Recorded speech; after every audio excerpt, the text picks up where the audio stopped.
जब आप पैदा होते हो तो डेट ऑफ बर्थ लेफ्ट में लिखी जाती है। जब आपकी डेथ होती है तो डेट ऑफ डेथ राइट में लिखी जाती है। उन दोनों के बीच में जो जिंदगी आपकी, वो इन दोनों तारीखों को यादगार बनाती है। Got it? आप उन दोनों डेट्स को यादगार बनाने के लिए आज क्या कर रहे हो? कैसा लगता है जब पता पड़ता है कि अब एग्जाम के लिए केवल 1 महीना बचा है, 1 हफ्ता बचा है या कल एग्जाम है?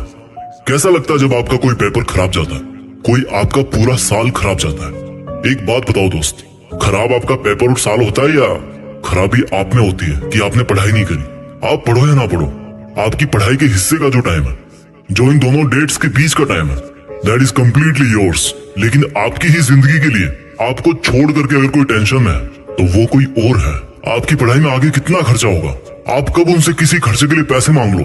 आपके पेरेंट्स को ये सोच सोच के डर लगता है कि मैं कहां से लाऊंगा इतने पैसे। और एक बार आप अपने आप से पूछो सवाल कि आपने किन चीजों को जरूरी बना रखा है, आपने क्या क्या लफड़े पाल रखे हैं, आपका दिन कैसे शुरू होता है और किस तरह से पढ़ाई को टाल टाल कर आप फिर रात को बिस्तर में पहुंच जाते हो और सुबह अलार्म बजते सोचते हो कि यार सोते ही सुबह हो जाती है। सोने को ही नहीं मिलता। सोने को तो आपको मिल जाता है, लेकिन जो पढ़ाई के टाइम आपने जो जो लफड़े पाल रखे हैं उनको मैं बताता हूँ एक बार। सबसे पहली बात कि आप बहुत ज्यादा खबरी बने हो, उसकी लाइफ में क्या चल रहा है। अरे मैच में कल क्या हुआ यार, वो क्लास में क्यों नहीं आई कल, मेरी फोटो पे लाइक क्यों नहीं आ रहे यार, आज ऑनलाइन होके भी मेरा मैसेज सीन नहीं किया उसने, पता नहीं किससे बात चल रही होगी। अच्छा मैंने कल तो काफी पढ़ाई की थी यार। अरे इस बुधवार की छुट्टी है, फुल टाइम अपना है यार। इस बार विंटर की सेल नहीं लग रही कहीं। ये मेरा मोबाइल कितना टाइम लगाएगा यार चार्ज होने में, यूट्यूब चलाना था मुझे। सोने से पहले चार्ज कर लूं, फिर थोड़ा सोते टाइम बिस्तर में चला लूंगा। अच्छा फेमस होने के लिए तो अपना अलग काम करना पड़ता है ना, पढ़ के क्या मिल जाएगा। मुझे तो फैशन डिजाइनर बनना है, उसमें कौन सी पढ़ाई काम आएगी। अब तो भाई पंखा चलेगा तभी पढ़ूंगा, बिजली नहीं आ रही। वैसे पसीने में मोबाइल पर टाइम पास कर सकता हूँ बिना पंखा चले भी। और यार नेक्स्ट वीक प्रोग्राम है कॉलेज में, थोड़ी शक्ल चमका लेता हूँ अपनी। नए शूज और बेल्ट ले आता हूँ यार विवेक के साथ जाके। विवेक को फोन लगाया, अरे भाई क्या हाल है? कुछ नहीं भाई बस ऐसे ही। अच्छा सुन, शाम को राकेश वाली बाइक रख लियो अपने पास, दोपहर बाद शॉपिंग के लिए चलते हैं थोड़ा। अरे हाँ यार मुझे भी मोबाइल का कवर लेना है, और वो राहुल भी बोल रहा था बैग लेने के लिए। अच्छा ठीक है, उसको भी बोल दियो भाई, वो रोहित के साथ आ जाएगा उसकी बाइक पे। अच्छा ठीक है भाई, कॉल बैक करता हूँ मैं। थोड़ी देर बाद विवेक का कॉल आता है, वो बोलता है अच्छा सुन भाई, वो मैंने राहुल से बात करी है, वो बोल रहा है कि अभी चलते थोड़ा घूम फिर लेंगे। मन में भाई झूले लग गए, फट से तैयार हुए बाजार पहुंच गए। टाइम कब निकला पता ही नहीं चला। जहां अकेला जाके 1 घंटे में काम कर सकता था बंदा, वहां अब सबका फिजूल का काम खत्म करवाने का कॉन्ट्रैक्ट ले लिया आपने। और फिर वापस आते टाइम उनके घर से होते हुए आना था, मोबाइल से वेब सीरीज लेना था, बहुत सारे काम थे, लेकिन मकसद सिर्फ एक था, टाइम बर्बाद करना। मकसद सिर्फ एक था कि जो उन दोनों डेट्स के बीच में टाइम मिला ना आपको जिंदगी के नाम पर, उसको बर्बाद करना है बस। मकसद टाइम बर्बाद करना था, बहाने रोज मिलते गए, अपने आप को झूठे इल्यूजन में रखते गए और हर दिन एग्जाम की तरफ बढ़ते गए। एग्जाम के 1 महीने पहले वर्ल्ड वॉर वाला टाइम टेबल बन गया, जो कि 2-3 दिन में ही ध्वस्त हो गया, क्योंकि पूरी साल भर पढ़ाई नहीं की। तो एकदम से कैसे 10 घंटे पढ़ोगे, एकदम से कैसे 100 पेज कवर करोगे एक दिन में। एग्जाम का जब 1 हफ्ता बचा तो पूरी जान लगा दी गूगल और यूट्यूब पे सर्च करने में कि कहीं इंपॉर्टेंट क्वेश्चन मिल जाए यार, कोई ट्रिक मिल जाए, कोई रामबाण मिल जाए। एग्जाम की पहली रात तो सो ही नहीं पाए, क्योंकि पूरी साल भर चैन की नहीं सो रहे। और खराब पेपर होते ही मोटिवेशन दो, इस बार पढ़ूंगा। फिर वही स्टोरी रिपीट, कैरेक्टर तो एक ही है, लाइट कैमरा एक्शन कोई और बोल रहा है, आप रोल प्ले करते जा रहे हो। आज अपने आप से एक सवाल पूछो यार, क्यों, व्हाई?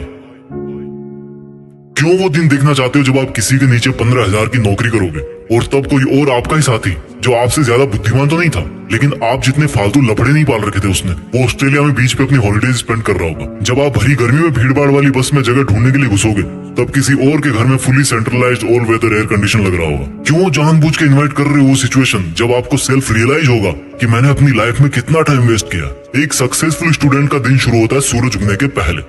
सूरज उगने से पहले वो तैयार होता है अपनी एक तेज तर्रार सोची समझी प्लानिंग और कॉपी कलम के साथ, और सूरज को बोलता है कि आजा चल लाइन में, देखता हूँ तू कितनी गर्मी भटकता है, कितना मुझे पसीने में भागता है, मैं तो नहीं रुकने वाला। एक स्टूडेंट का दिन खत्म होता है एक सेल्फ सेटिस्फेक्शन के साथ कि इस साल जो पढ़ाई का मैंने प्लान किया है, मैं उसके अकॉर्डिंग चल रहा हूँ, और मेरा आज जितना प्लान था स्टडी का वो मैंने आज फिनिश किया। बुद्धिमान लोगों में भी वही 1.5 किलो का दिमाग होता है, बस वो रगड़ के रखते हैं उसको, अपने दिमाग को अपनी उंगली पे नचाते हैं। और आपको देखो, हर कोई नचा रहा है। कभी सोनिया का मैसेज नहीं आता, कभी रोहित धोखा दे जाता है, कभी विवेक से लड़ाई हो जाती है, कभी सारे दिन अपने लिए ब्लूटूथ हेडफोन देखते रहते हो अमेज़न खोल के।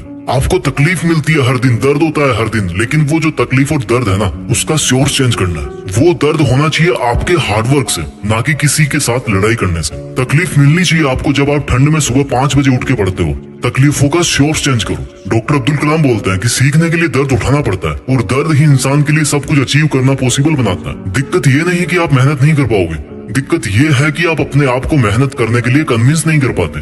रोज डीपी बदलने से जिंदगी नहीं बदलती मेरे दोस्त, अपना एटीट्यूड बदलने से जिंदगी बदलती है। रोज पार्टी करने से नाम नहीं होता, काम करने से नाम होता है। सोने से जिंदगी के सपने पूरे नहीं होते, नींद को खोने से सपने पूरे होते हैं। आप में और एक टॉपर में दिमाग एक ही है, लेकिन वो आपसे ज्यादा भूखा है सक्सेस पाने के लिए, और यही बात उसको आपसे मेरिट लिस्ट में ऊपर डालती है। जब पढ़ो तब सोचो कि मैं अपने खुद के ही बेहतर फ्यूचर वाले वर्जन के लिए पढ़ रहा हूँ। बात बात पर लोगों से उलझने से आपकी ताकत नहीं झलकती। हर सिचुएशन में खुद को कंट्रोल करके जो बंदा कंसंट्रेट करता है, उससे उसकी मेंटल स्ट्रेंथ झलकती है। दुनिया का कोई मोटिवेशन आपको नहीं पढ़ा सकता जब तक आप अपने आप में अपना एक फ्यूचर वर्जन नहीं देखते हो। अपने आप में अपनी एक फ्यूचर वाली इमेज तैयार करो कि मुझे लाइफ में 2 साल बाद यहाँ पहुंचना है, 5 साल बाद यहाँ पहुंचना है, और वो जो मेरा 5 साल बाद वाला वर्जन है, वो जब वहां पहुंचकर अपनी हिस्ट्री में देखेगा, या मेरी जब वो वाली डेट आएगी जो राइट में लिखी जाती है, समझ रहे हो ना, तो उसको अपने आप पर प्राउड होना चाहिए। वो मोमेंट जो है ना, वो इंस्पायरिंग होना चाहिए सबके लिए, दूसरों के लिए मोटिवेशन होगा वो। तो आज से ही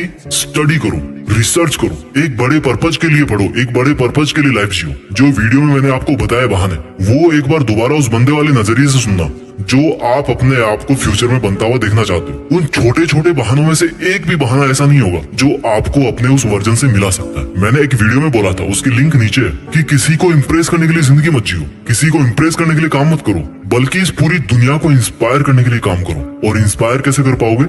When you prove it to yourself first, जब आप पहले खुद को इंस्पायर कर पाओगे। मेरी बात समझ रहे होंगे आप इस लाइफ में कुछ ऐसा कर सकते हो जो कई सदियों तक कोई और इंसान ना कर पाए, और उसकी शुरुआत होती है आज से, अभी से, आपके नॉलेज से, आपकी क्यूरियोसिटी से, आपके आगे बढ़ने की भूख से। एक लाइन में हमेशा बोलता हूँ जो खुद मुझे मोटिवेट करती है कि कुछ बड़ा सोचो और बड़ा करो। देश में अपना नहीं, बल्कि दुनिया में देश का नाम करो। जय हिंद, वंदे मातरम।